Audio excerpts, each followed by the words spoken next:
Hello ladies and gents, welcome back to Chaos TV's live coverage of the Riot Invitationals number 2. I am Edis, joined by Pulse, and we are very quickly into the picks and bans stage for the first game for these two teams in this tournament. It's going to be TCM facing up against Pulse's namesake here. So he's going to try not to be biased here, ladies and gents, but we are into the picks and bans. Yeah, try not to be biased, but I inevitably will be. But yeah. So, bans and picks have already come out. In fact, the bans have, and it'll be Zed, Elise, Caston, Fresh, Jarvan, and Ari. Those mid laners, again, are all going to be very generic, so I'm not going to talk about those. Jarvan is just a very aggressive jungler, and Fresh, again, is just one of the better supports right now for competitive play. The amount of stuff you can do with him as a team, and also the fact that they've recently kind of buffed Fresh for players who are probably in the highest sort of skill caps, because what they did is reduce the cooldown when he hits the hook, but also increase the cooldown. But if you're constantly hitting hooks, then it actually reduces the cooldown, so that you are actually getting your hook more often, which I thought was a very odd change. It's kind of making it more difficult to constantly have his hook, yes, but better players and competitive players will be hitting that hook more often. They can angle it so it hits a minion instead, and then they'll have it more often anyway, so it honestly feels more like a buff than a nerf. Yeah, it's kind of, it takes the snowballing element a tiny bit more in Thresh's favour. It's high risk, high reward. If you can land the hooks, then it's going to pay out well for you. Regardless though, we do have the picks coming in very quickly. That's going to be Renekton, Caitlyn, and also the Gragas pickup coming for TCM. We saw Gragas last game was doing quite a lot of damage, but unfortunately didn't quite work out. And on the opposite side, on Pulse, you've got Zyra, Shyvana, Orianna, and they are potentially opting for that Shen. Yes, indeed, and kind of interesting that some of the Pulse players have opted for the full caps Pulse, and Suche has just gone for lower caps Pulse, so that's interesting. But Belgian Beast has gone for the Gragas, and honestly, Orianna Gragas, I've been talking about this a lot with Spuddington, and we feel this is essentially going to be the next meta. As soon as Ari, Zed, Kassadin, and Fizz get banned, it will be Orianna Gragas, because they're good right now and they're not getting hit, so either they're going to be number one pick or bans, or, you know, we'll not see them because new champions will come into the fray, but we'll see what happens. I'm definitely expecting to see a lot more of Sandra as well. And it looks like we may have a Fiddlesticks coming out, but Nunu is also being hovered over, and I'm not too much expecting the Nunu pickup right here. Yeah, I mean, Nunu works well with Caitlyn as an AD carry because of the Blood Boil. It allows Caitlyn to go full damage, but Nunu's not been picked up for quite a long time in competitive play. It has just been locked in though, Pulse. So definitely throwing a spanner in the works there alongside the Fiddlesticks. So off these picks, what I'm expecting to see here, although Fiddlesticks and Nunu are both viable as supports and junglers, I'd expect it to be Nunu jungle. I'm not sure how you feel about this though. Yeah, I'd also agree, because since the Blood Boil was nerfed on Nunu, then he's not really been used as a support too often. We used to see a lot of Nunu, Vayne, Nunu, Caitlyn, and also indeed Nunu and Kog'Maw as well. But right now, Fiddlesticks will probably be in that support role, and Nunu in the jungle. It's interesting they've gone for a Nunu jungle though, because that's against Shyvana, and they were like, okay, so instead of going for a ganking jungler and then kind of neglecting our jungle and letting Shyvana run all over me, I'll also run an aggressive counter-jungling jungler like Nunu, which is interesting, trying to fight fire with fire. But honestly, I feel that Shyvana does it a little bit better. I don't know, we'll see what happens, but they're very, very equal in those terms. Yeah, and in terms of composition as well, they've got the Orianna and Shyvana combination plus a Shen, so you could feasibly have the Dragon's Descent, Stand United, and Shockwave on top of Shyvana. That's pretty scary stuff, Pulse, in team fights. Yeah, they have some crazy damage available to them, and insane initiation. Like Shyvana, Shen, one of those classic combinations, even more classic than, say, you know, Shen and Evelynn as well. So they have that straight into Suche with the ball delivery system, and then essentially Corki will not have to care at all about anyone getting to him, because what do they have? They have Renekton. How is Renekton going to get past that beefy front line? It's incredibly difficult, and we saw last game, even though Zyra was on the receiving end of the loss, pulled off some beautiful Stranglethorns, and it's effectively just a go-away move.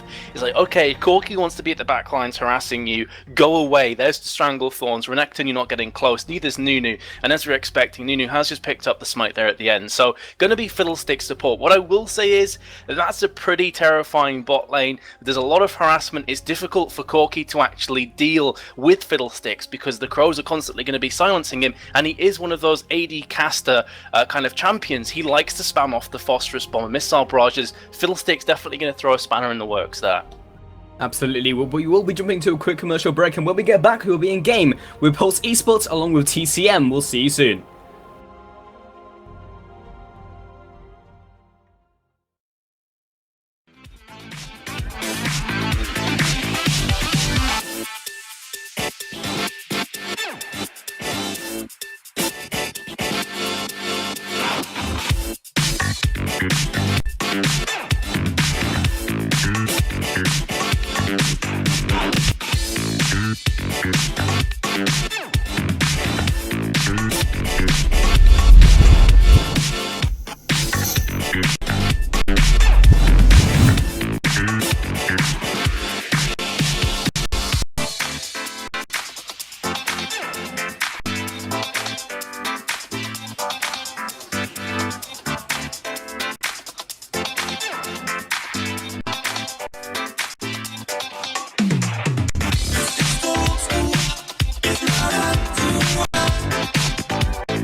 Welcome back, ladies and gentlemen, to the Riot Turkey International Invitational with TCM and Pulse. I'm also Pulse, and I'm joined by Metas. How's it going, man? It's been a while.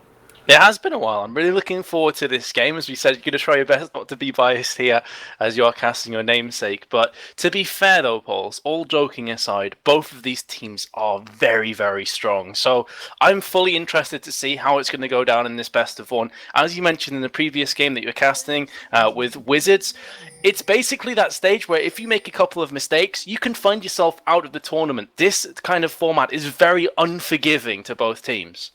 Yeah, and we saw Pulse actually being taken out by the Time Police back in the event that we casted a couple of weeks ago, Metas. And that was very surprising. That's because I want to say it was best of one. I think it was the best of three, in fact. I think they got 2-0'd. So we'll see if Pulse are on form, but TCM are a very, very solid team right now. They're very, very strong. Nuterador is a very strong jungler. We've seen him in that role for a very long time in multiple events, even at those lands as well. So we'll see how this works out. But as you said, it's a best of one. Anything can happen. If Pulse pull a very interesting strategy, something that they're not really used to playing against, then they don't have anywhere to come back into it in later games.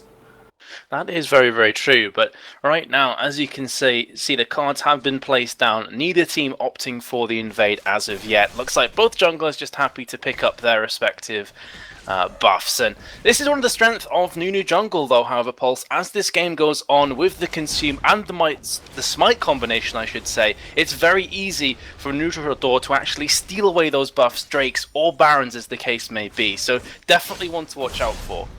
There's a slight advantage early game to Nuterador when he goes for those ganks, because Shyvana inherently doesn't have any CC into a kit. One of the reasons why a lot of Shyvanas will like to go for the exhaust, so they have something at least in the early game. Shyvana can do a little bit early game because you have the red buff, so at least a small slow, and she has a huge amount of damage built into her kit. However, Nunu's utility is a little more useful if the lane already has the damage. Especially in the mid lane with Gragas, or even in the bot lane as well. Fiddlesticks will kind of lend themselves to that. Got a bit of damage, also has the Terrify, so if they do catch up, then they can absolutely do that. But Shyvana just going to clear out the jungle, doesn't really want to go for the ganks, doesn't really, in fact, can't really go for the gank on Renekton anyway. Yeah, one of the main downfalls of Shyvana as a jungler is that she has no straight-up CC. Yes, the Dragon's Descent's pretty good. Bot lane, Corki is flashing up red there with the Ignite ticking down. It's just going to be fine, though, and we'll be recalling. However, having to recall this early on is definitely going to put Matroco ahead of XP and also CS. And as I was saying before, this is one of the main scary features about playing a Caitlyn Fiddlesticks as a Corki. I feel Fiddle counters Corki pretty hard. Every time you try and pull off a Phosphorus Bomb or the combination of Valkyrie and Gatling gunning, Fiddlesticks is like, nope, you're feared, and now you're going to be silenced as well. Bro coming in just to kind of farm and get rid of some of this harassment that's coming down on the tower. However, in doing so, he's giving his position away, and now Nunu can react accordingly. Yeah, it's very frustrating to play against a Fiddlesticks Caitlyn, because Caitlyn has the range to poke you, and if you're Corki and you want to get in range of Matroco, then Bonnie D has 575 range on Corki, and Corki's also attacks of 550. So he's going to get feared regardless, and then he pokes him. So he can't poke Caitlyn, but also has to take the poke, and at the same time has to farm, and then he can't do anything at all. So that's why it's so difficult to play against. In the bot lane, Nunu will be found out, but he's just going to Blood Boil Matroco as they well down on this turret, and as we've just mentioned, there's nothing they can really do about it. There really isn't, because if they get close, they're just going to get feared, and this is also going to happen where the silence, the dark wind comes in from Fiddlesticks, constantly going to bounce between the two. So this is a brutal lane for Sliver and also Archie here. It's going to need some jungle intervention, I have to feel, but as I was going to say before, bot lane kind of went crazy. Shyvana doesn't have a great deal of CC pre-level 6. Dragon's Descent will knock back. However, before then, it's completely relying on clearing the wave out and making use of that red buff. With having to go bot lane though, just to keep this tower alive and kicking, has not been able to have any impact on the lanes. And if you look at the lanes right now that she's going to be ganking into, Renekton's a very difficult character to actually lock down and kill, especially when you've got Shen. Shen's not known for his massive amount of burst damage. Yeah, Shyvana can either fill in the gaps if a lane dies or has to go out of the lane, but she can clear the jungle very effectively. She can clear the jungle faster than Nunu can, but Nunu's also very good at that. That's kind of forcing Nunu to be unable to counter jungle, which is what he typically likes to do. If he can outmaneuver Shyvana or place down the wards in the right places, yes, he could potentially do that, and I think he's aggressively going into that jungle so he can place down the ward at one of those, but the fact he's going to just do it there for some information. But Shyvana will be able to get those camps before Nunu even gets there, so what he did is went to bot lane and just tried to push down some turrets. That's what he can really do at this stage in the game. He can help the lanes, but neither of the junglers is going to have a massive impact. Yeah, that is very true. Speaking of both junglers, both going up to the red buff of Bro, and now it is just going to see Bro running past on Shyvana. Here's Belgian Beast as well, so they are looking to make some plays here. Bro on the double golems has just hit level 6. There's Dragon's Scent coming up, talk about the right place at the right time with that ding up to 6. Had he had not got the Dragon's Scent, that would have been a sure kill there, I have to feel. However, the 3 players strong of TCM will be pulling themselves back to top lane. That was very intelligent by Neuroterador, because he's like, okay, I realize you're going to be clearing all the jungle, and because Shyvana is so fast at clearing that, going for the jungle route, then he knows, well, as soon as the camp spawns, if I keep track of one, then she'll inevitably be there, because they're not going to spawn at the same time, they're going to be staggered. So when one pops up, it's like whack-a-mole, he'll be there, and then he can go for the kill onto Shyvana. That's exactly what they did, and they burnt the Dragon's Descent in the process. Still has the flash, so if they try that again, then she will be able to get out. But still, it's just taking that away from Shyvana to go for a gank, maybe in the mid lane. Very true, and if Shyvana had not gone down to bot lane and kind of leached some of that XP with Corki being forced to recall, we would not have had level 6, we would have had to have burnt Flash, and even then may have died. So again, I fully agree, I think it was very intelligent play from TCM to congregate around the top lane, because as I said, there's no CC on the table for Bro Shyvana now, so that is taking a big power play, a big spike in global presence off the table, and now the rest of the lanes can kind of rest easy. Yeah, one of the other interesting things is you don't generally expect a jungler to be at the level they are right now, because both of these junglers are farming junglers or counter junglers, so they'll be clearing it so quickly that they'll be roughly at the same level as their solo lanes. Usually expect them to be the same level as the AD carry, or even sometimes the support if they play it differently, if they go for heavy gank styles, but they're not going to be doing this this time. So when we hit those team fights, then they're going to have a lot more damage in the kits, they're going to be a lot more farmed. Specifically Shyvana, she'll clear a lot faster than Nunu, and already you can see the CS disparity already appearing. So in that respect, we'll see what Shyvana can do. She'll do a lot more damage than TCM will be expecting from the team fight. Yeah, for sure. And if you have a quick look at Nunu's build as well, he's gone straight for the boost of mobility with the home guard, which is really interesting. And I actually think it's a really smart move, because you're against Shyvana, who has the burnout, which is going to give movement speed. And you Nunu, you don't really need the Hunter's Machete. You've got a consume on pretty low cooldown, which you can just pop to get all your health back. So going for that maneuverability is going to allow him to dart around the jungles and try and get himself into the right places to counter gank this Shyvana. Yeah, indeed, and again, it's just a farming frenzy. No team wants to go for a kill, or either can go for a kill, because at top lane, it's Shen versus Renekton, very, very beefy, slight advantage to Renekton, which is kind of to be expected, but Renekton isn't outright winning his lane. He can't go for a Brutalizer, he has to go for the standard Sunfire Cape build, and in fact, he's gone for the Giant's Belt already, so he can't do that. At the same time, Shen doesn't have anything to fear from Renekton, so we kind of just like wipe that off the board until we get into later into the game. But Renekton will be able to stop Shen from pushing if he goes for that split push mentality. Again, he doesn't have the teleport, so later on into the game, that could hurt Pulse Esports, or rather it could hurt TCM and help Pulse Esports. Well, thought for a couple seconds there we're going to have an engage kicking off at bot lane, but Archie not quite managing to land the grasping roots on Motroko. That being said though, here comes Bro Shyvana down to bot lane, has the Dragon's Descent and the red buff as well. So this could spark the beginning of something special at bot lane from Pulse's perspective. However, look at Nunu, again, right place at the right time. So just feeling each other out here. 6 players strong at bot lane, here comes Bro. Instantly, the Absolute Zero comes down, and the Fiddlesticks Crowstorm, look at the damage, is unbelievable. That's going to be a double kill coming in for Nunu. I doubt they'll get the kill on Bro, but the damage has been done. Both junglers right place, but that combination from TCM just way too strong. Yeah, the classic Empire, and Gragas comes in from the side, doesn't quite knock Shyvana back, didn't quite get in position in time. Might be able to flash for it, but Shyvana, in fact, she didn't have the flash available to her, so maybe they could have gone for that, but doesn't matter either way. But that was really, really nice, because Neuroterador was in the brush and he was on the very tip, and they actually stopped walking so they could start auto-attacking, and because they were kind of stutter-stepping and not going straight through, then they didn't really see the slow from Nunu, because that's the classic telltale sign that he's ulting in the brush. So they didn't see that, and both got hit by a fully charged Absolute Zero. Yeah, it's like, why are we suddenly really slow? There's probably a Nunu in the bush. Oh wait, there's a Fiddlesticks on our face, we're both dead. That is a terrifyingly strong combination to face off against. Prime positioning from TCM, turning that fight on its head, and they also picked up that bot tower. So it's just gone from bad to worse from Pulse's perspective. They are now being forced to defend the top lane as Co and also Belgian Beast are trying their best to batter this one down. Yeah, and looks like he may even jump onto Shen as they go for the dive. They do indeed go for the dive. Here comes the Stan United as well. On top of that, Grangas will be picking up the kill onto Shen, however, with the Dominist up. Koi on Renekton. So I was speaking about them trying to batter down this tower, and that's exactly what they're going to do. So that's going to be a 2-for-0 objective into the hands of TCM, and they are starting to get quite scary. That is going to translate itself into a 2.8k gold advantage at 11 minutes. And with bot tower being down, you have to feel it's only a matter of time before they turn their sights on that dragon. Yeah, TCM have a slight advantage when it comes into the early game because they're stronger in the 1v1s. Like, Renekton's an incredibly strong duelist. They also have Nunu, who's going to be more maneuverable than Shyvana in terms of ganks because Shyvana really can't do anything. And Fiddlesticks as well. Fiddlesticks and Caitlyn, that fear, before people start getting tenacity, is very, very annoying in the early game. And he's level 7, so he only needs another point until he gets max rank Terrify.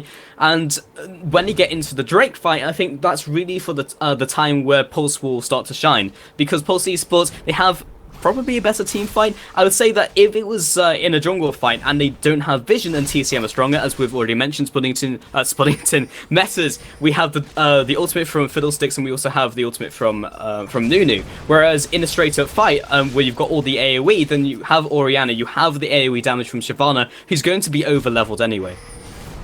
Yeah, and speaking about the dragon, they have started this one out. It's going to be very difficult to steal away from Narutador because he has the smite, as we mentioned before, and the consume as well. So there's going to be a free dragon. No one even bothering to try and confront them there. So they do pull themselves 3 objectives ahead now. That middle tower on around half of its hit points. All 5 players strong from TCM, just going to be looking to smash this one down.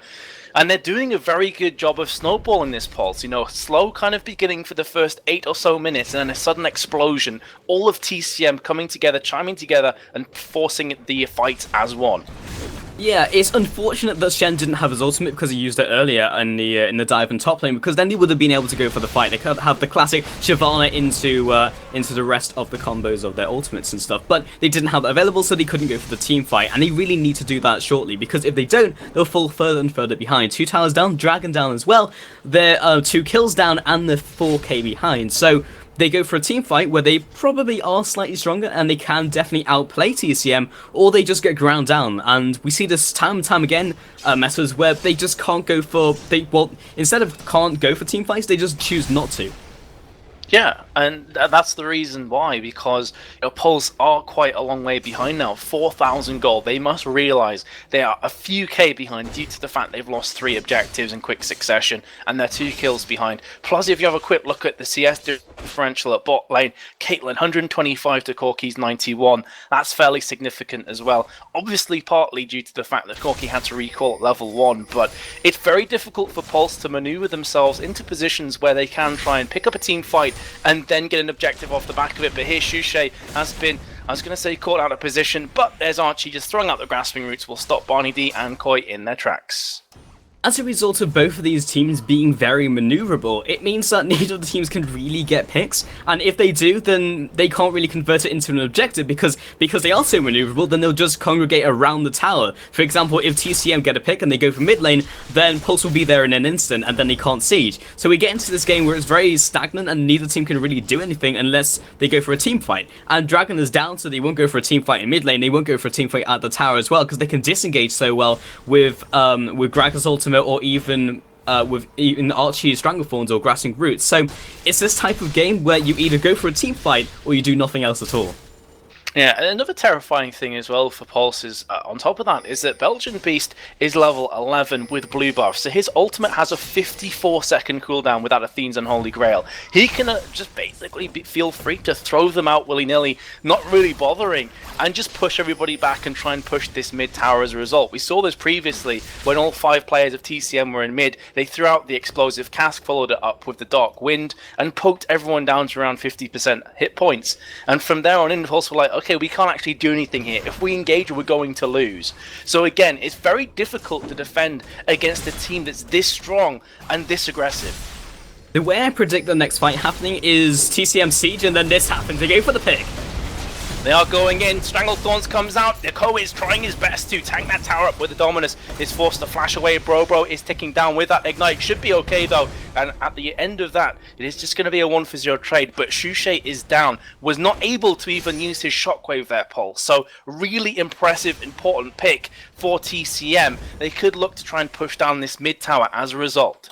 Yeah, well, I was just going to say, in fact, Fiddlesticks moving off to the side, he has the Crowstorm available to him. Looks like he might go for this. Will he start charging up as the tower falls down? They have the minions to finish it off very quickly, but not going for it just yet. Matroku dealing some more damage, and Piltover comes across and hits Corki in the face. Ace in the hole comes across, doesn't quite block it with Darius, and the tower will go down.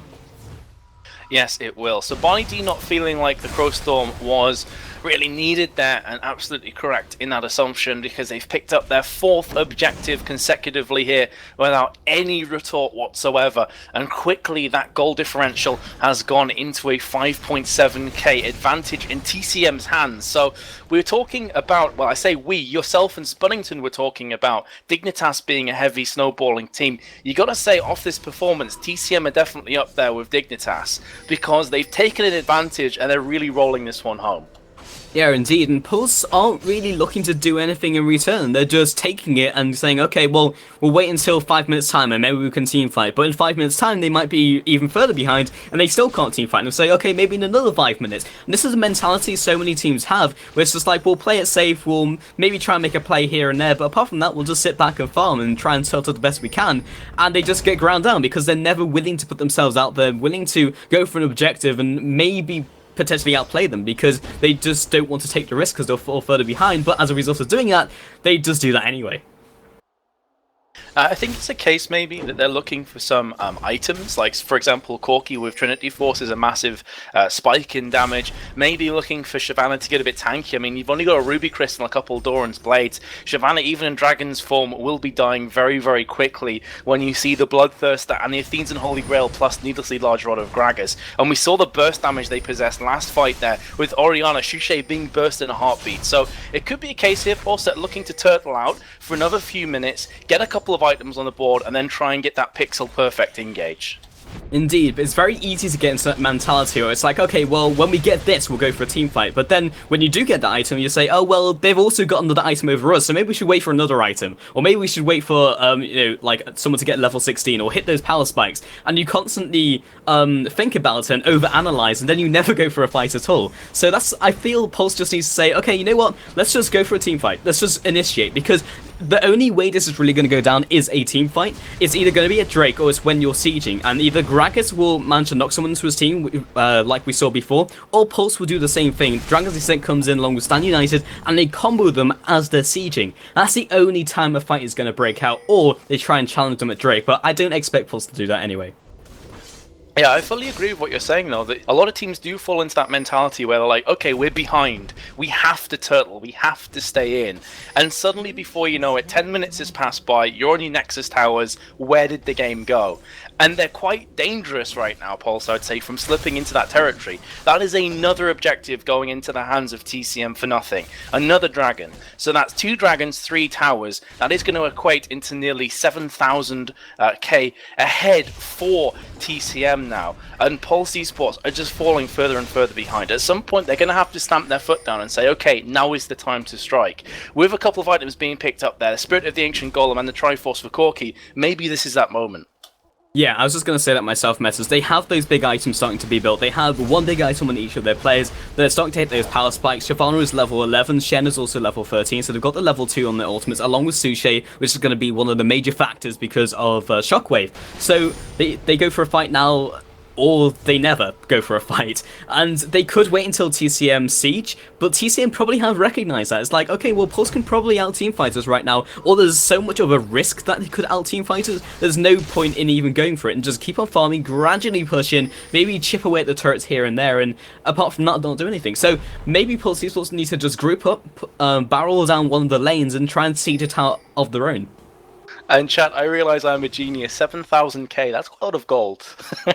I kind of got caught between 7k and 7,000, so I apologise for that. But you get the point regardless. But as you say, yeah, a couple of nice bits of information and progression here for Pulse, and maybe they're going to start to kind of come out their shell a tiny bit more and turn more into an aggressive team. Doris has been trying his best to stand toe-to-toe with Renekton, who has just popped off the Dominus here. Could be actually going ham for this kill. Shyvana around from the side, so this could very well be a kill on Koi. Here comes Bro with the Shyvana, has a Dragon's Descent. Ignite has gone down as well. Doris is forced to back away. Dragon's Descent in, as Koi will be flashing away and will manage to survive that 1 versus 2 trade. That's a big ultimate and an Ignite being popped. Here comes Belgian Beast from the side. It's doing so much burst damage. Doris gets insta-gift there. Here comes Barney D's Crowstorm as well. Gonna keep on to Archie and Bro, but is segregated away from the rest of his team. Here comes Belgian Beast from the side, not able to connect the dots. However, they have turned around that 1 versus 2 into their favor. Doris will be going down for the next 20 seconds. Yeah, and they already burnt so much on trying to get the Renekton kill that they put themselves out of position, and that was one of the things they maybe had to do. They had to potentially get a pick and then group up and then go for an objective. But then the mobility from TCM, that's what I mean. If you try to go for a pick, then both of these teams can just maneuver themselves. Meanwhile, bot lane, Corki drops red, Shockwave comes in, doesn't quite connect. It's not really doing enough damage, but now they may be turning this one back around to Montroco, and the Ignite goes down onto Nunu, but he's just going to be okay to Blood Boil and run away. So another ult being popped from Shushay and an Ignite as well, but they're not able to claim the kill. So they're trying to make plays here, Pulse. It's just simply not really working for them. Yeah, and TCM, they don't need to play any differently. They don't need to make a play. They don't need to do anything at all. They just need to play conservatively, because if Pulse don't try to make plays themselves, then TCM don't need to react to it, and then it will get to the point where it's like, okay, well, we'll rush Baron. Then they take Baron, and then the game ends. So Pulse right now, they're starting to take more items, but again, they either need to utilize Shen and have him split push in the right lane, maybe swap him up to bot lane, because Renekton can straight up stop him, or just group everyone and just pressure something. They're certainly looking to try and make some plays here, but you know, even though they are a long way behind on gold, and no one can really deny that, I still feel they've got a glimmer of hope here, Pulse. This game is not over. If they can get that perfect combination off. Remember, they've got an Orianna, Shyvana, and Shen. That's a pretty beastie combination, and if Corki starts to get some items, speaking actually, there are so much burst onto Archie, and a Stan United has been popped there just to keep him alive in the lane, able to push himself back. That was an ace in the hole and explosive cask. This is, however, going to be a tower. So I'm talking about they're still in this game. However, if they keep getting caught out of position like that, it's not looking too good for them. Yeah, you're right, and that was probably worst case scenario. They lost their tower and they lost their Shen ultimate, so they can't have the split push presence. Now they move on to Koi in the top lane. I'm not even sure if they have the damage for this though. Slice comes through, Dice comes across the wall, and Koi is out of there. No one can kill him. You need at least 3 people, and then you've committed 3 people, and then they siege something else, and now they're pushing in the mid lane. They have the poke to stop it, and well, Corki's trying his best to clear the waves, but this is the game we're in. They're slowly being ground down. They're taking bottom turret, now they're picking bottom turret, mid turret, and then they'll swap up to top turret. So Pulse, they have to go for an engagement now, or again lose a turret and then lose their top turret.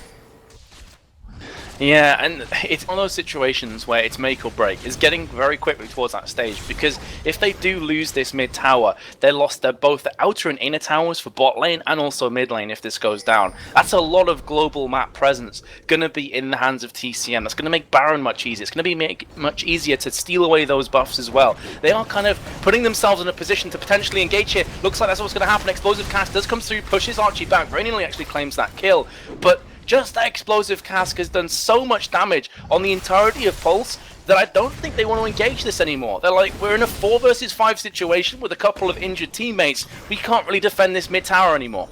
Yeah, and it just takes one combo from Belgian Beast to make sure that Pulse can't engage and can't go for a fight. So there's almost no tools in their arsenal to do anything. They can Shyvana and they can Shen ultimate on top of that, and then Ball on top of the Dragon's Descent, and that'll be great.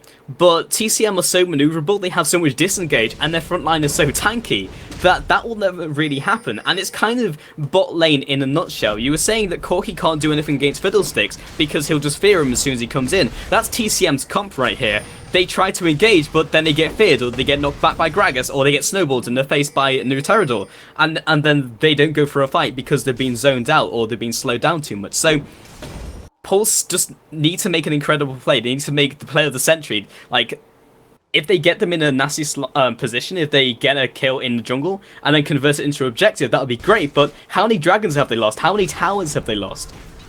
It's just a case that TCM are controlling this game. I think that is the key word from TCM's perspective, control. That every time that they want to fight, they can pick one. Every time they want to disengage, they can as well. And, you know, Koi is playing very reminiscent of Nitrix last game, on Jax, where he can just push top or bottom, and instantly that's going to attract 2 or 3 players, because simply dueling Shen, he's going to come out ahead right now. So it's that same kind of worry that if you're in a 4 versus 3 situation as Pulse Esports facing off against TCM, you're going to lose. Belgian Beast can just explosive cask and barrel roll Archie, and he's going to instantly die. And then you're in a much more precarious position. So it's getting to that warning, that danger zone right now for Pulse Esports, where heads you win, tails I lose type of deal. And like I was saying before, with the outer and inner towers for mid and bot both down, at any time they so choose, TCM can try and force a Baron. Yeah, and you can't exactly go for... you can't even analyze the team fight, because one will probably never happen. It's either Belgian Beast nuke someone down, and then Pulse run away, or Pulse engage, and then they all die. Those are the 2 scenarios of the team fight, unless they vastly outplay them, or they get themselves a pick. Baron might be the next thing on the cards. TCM don't necessarily need to go for it. They can just go for top tower, then they'll be at the stage where they're sieging the inhibitor turrets. As soon as one inhibitor turret goes down, that's probably marks the end of the game. However, until then, Pulse still have the ability to interrupt the Baron, or maybe fight them at top turret, but they cannot get picks, like Sushi is doing right now. And this is purely because they're just being choked out of this game. Look at Shockwave, really not doing as much damage as you expect an Orianna to be putting out. And see the last game for more details there. Alchemist, Orianna, Shockwaves were chunking players down for at least half of their HP. Just not the case right now, because the farm, the objective gold, is not in the back pocket of Shushay. So that's a big ulti again being burnt. And this is the final outer and inner towers being picked up from TCM. So all of the jungle now belongs to TCM, both their side and Pulse Esports side. 27.5 minutes down on the clock. They're looking for a potential engage. Archie gets absolutely decimated. Here comes the absolute zero in the middle, however. Bro with the Dragon's Descent is getting crushed as well. Here comes Koi in the front lines. Is so damn tanky right now. Is tanking up all 5 players and the tower as well, and lives to fight for another day. So they got their pick, and they're just looking to choke out Pulse here. Yep, they can carry on pushing, they can take an inhibitor turret, or they can just go Baron. They can do anything they want right now. And the team fight comes in. They are going to go and try and finish this one off. Crowstorm comes around. Rampage for Belgian Beast, who picks up the kill on Shushay. Remember that Shockwave was burnt previously due to the fact that he was caught out of position. Definitely one of the determining factors as to why TCM are going so ham right now, knowing that big power play is off the table for Pulse. They get another pick. This time it's going to be Shushay for 30 seconds. Not able to pick up an objective, however, just yet. They may be backing back towards the Baron, however. So may looking to get that objective after all. However, they're going to be recalling. Yeah, TCM don't have anything to fear from towers. Like, any tower on the board cannot really damage them, because they have 2 bruisers who are incredibly tanky. You saw Nuruteridor basically just sit there until he got to about 30%, then walk out. Then Koi was tanking, then he got to 30%, and then he walked out. And meanwhile, Belgian Beast and Matraku were just tearing up their front and back line, and there was nothing Pulse could do about it. They didn't have the advantage of the turret. It just kind of gave them a timer. It's like, okay, after 30 seconds the team fight will end, because they'll be killed by the turret. But until that happens, they'll die. Meanwhile, in the jungle, just one combo eliminates Archie. And this is the problem. If you are a level 9 Zyra against a Gragas who's level 17, is you're going to die quite often. And, you know, there's not really much Archie can do. He has to try and get some ward coverage down in the jungle. Otherwise, they're going to lose all of their neutral camps. They're going to lose both their red and blue buffs as well. So you can understand why he's there, getting caught out of position. But there's just nothing they can do. Shushay's a bot lane trying to push this tower. And that's pretty much just going to signify to TCM, okay, let's pick up this Baron.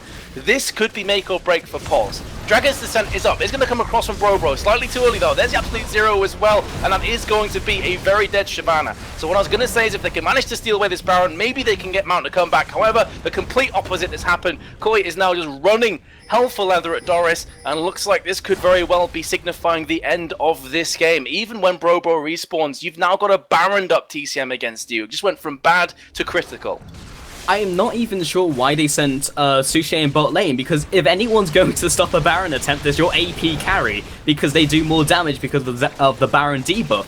But then they just had Corki there. He can throw a couple of rockets over the wall, but then they just put a bruiser between Corki and the Baron. And then he's not doing any damage at all. Koi or Nuruterador can fill that role. And then they just took Baron. They had nothing to fear. There was no reason for them to back off. And they could teamfight even in the Baron pit. So that's 9-1. They're 5 turrets over Pulse Esports. It doesn't look like they're going to relent either.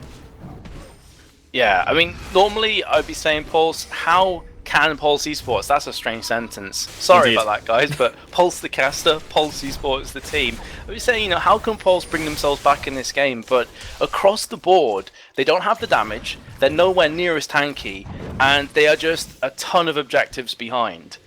I don't want to be like throwing down the hype here. Shusha actually gets a helping hand from Gragas, who pushes her away from the blue buff, but it's just not looking good for Pulse. I can't see how they can get themselves back into this game. Yeah, and Koi just got hit by 3 or 4 skills right there and took maybe 100 damage and then now has regen that back up again.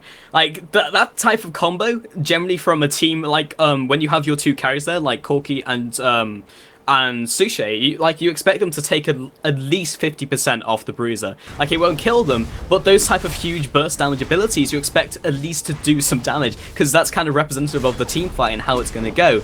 So TCM has just taken advantage after advantage, and Pulse have never kind of stepped out of their shell. They've just said, okay, well, wait until the next team fight, and that's taken away from us, so I guess we'll just turtle and farm. And even with Sushi at 300 farm, he's not doing any damage at all to the bruisers. Yeah, because you can see the bruiser's items, Randuin's Omen, and then you've got the Spirit Visage and a Sunfire Cape on Renekton equals a very scary Crocodile, and he's level 18. There is no damage you're going to do right now. Auto attacks just scratching him. And that's going to be the engage coming out from Gragas, forcing the flash away from Orianna. And now Sliver has been feared. That is nasty times for Corki, who's going to get absolutely blown up. Stranglethorns comes out, knocks a couple of players in the air. Crowstorm as well. Doris should be falling here. That's going to be a 2-for-0 exchange thus far. They could be looking to go ham right now as Bro jumps in with the Dragon's Descent. They will pick up the kill in retaliation. However, Archie's going to go down for the double kill, looking for the triple kill as well. However, the Fountain comes to the aid of Bro. The damage has been done with the inhib falling, and now the Nexus Tower will be going as a result. GG well plays coming in. Very one-sided game in the end. Yeah, and the last team fight was absolutely brutal. Caitlyn was just sieging this one down, and, well, Brobo is trying his best to clear the wave, and if anyone's going to do it, it's probably Shyvana, but the Nexus is being sieged. He might even go for the ace. The ultimate comes down in the form of Explosive Cask, but the entire game matters was just Pulse never doing anything. They were always reacting to TCM. They were never going for a fight on their own terms. They were never even looking for a fight at all. And as a result, 33 minutes into the game, I think we maybe had like 1 or 2 team fights in this game, and that was it. The rest of it was tower sieging. The first 8 minutes were close because there was no kills. And then after the kills started coming down, TCM just snowballed really, really hard. They picked up 3 towers in quick succession, they picked up 2 dragons, and from down in, there was only 1 team winning this one. Pulse Esports have a nice composition if you're equal or ahead, but if you're behind, it's very, very difficult to find the damage. Orianna can chunk through players, there's no doubting this, but if it's just Orianna with the damage pulse, there's simply not enough. Corki managed to get a Triforce and Last Whisper, that's at 33 minutes. That's when you have full item builds coming in from the likes of Renekton and Nunu. He is not going to do any damage at all, and that's really the determining factor. Loads of damage on TCM, very little for Pulse. I think it's fair to say, though, if Pulse got ahead in the early game like TCM did, then it would be a complete role reversal. And that was kind of what they picked themselves into. A game where if one team gets ahead, then they'll just win. Unless you can upset the momentum, which is not going to happen against a momentum team themselves, then there's always no way of coming back into it. Honestly, I think if TCM were behind, they had a slightly better team composition coming back into it, but Renekton would have scaled off, Gragas might not have had the damage, Nunu kind of wouldn't have done anything, and then you're looking towards Caitlyn, and if Caitlyn doesn't have the damage, then you have nothing. So if Pulse had gotten ahead, then we would have seen, as I said, a role reversal, but as it was just a very slow and painful game.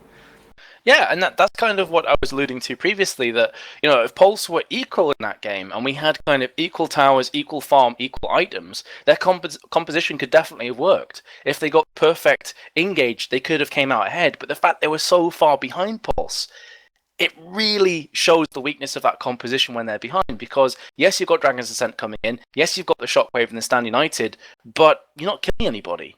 And after those ultimates have cleared, the sustained damage simply isn't there. Now you have to deal with Koi, who's a massive crocodile on your face. Corki's not going to be able to do anything against that comp.